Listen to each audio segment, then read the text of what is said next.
E aí, pessoal, tudo certo? Hoje a gente vai fazer um mergulho profundo no último relatório do MCCI 11. A ideia aqui é destrinchar os detalhes para entender direitinho o que está rolando com um dos fundos mais comentados do mercado. Vamos lá? Bom, antes de mais nada, vamos alinhar todo mundo na mesma página. O que é um fundo de recebíveis, esse tal de FII de CRI? Pensa assim, em vez de comprar o prédio, o tijolo em si, o fundo compra o direito de receber o dinheiro que aquele imóvel gera. Sabe? O fluxo de aluguéis, as parcelas de uma venda. É basicamente um fundo de crédito imobiliário. E o nosso objeto de estudo hoje é justamente esse cara aqui, o MCCI 11, que é gerido pela Mauá Capital. É sobre os números, a estratégia e o portfólio dele que a gente vai conversar agora. Então, sem enrolação, vamos direto para os indicadores mais quentes do mês. O painel geral do fundo. E o primeiro número que salta aos olhos é este, R$ 1 por cota. Esse foi o rendimento distribuído em fevereiro. Um número redondo, limpo, que sempre agrada quem investe. Tá, mas R$ 1 significa o quê em termos de retorno?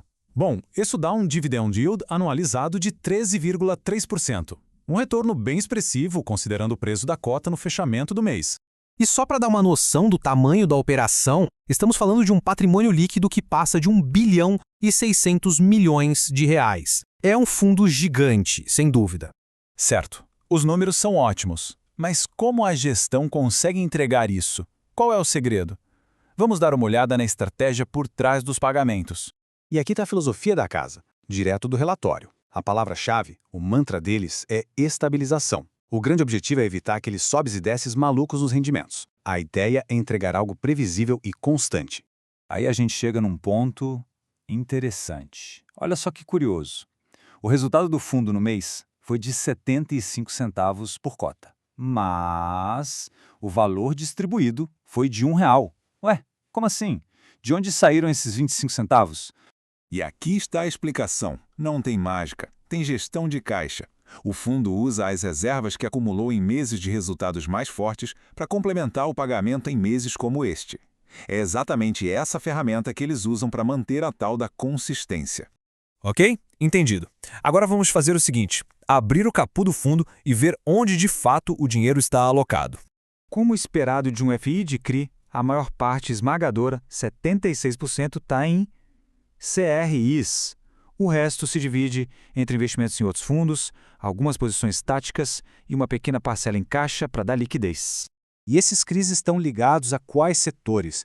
Bom, mais da metade, 55%, está no setor de logística, que é um setor bem robusto. Depois, a carteira se pulveriza bem entre residencial, comercial e varejo, o que é ótimo para a diversificação.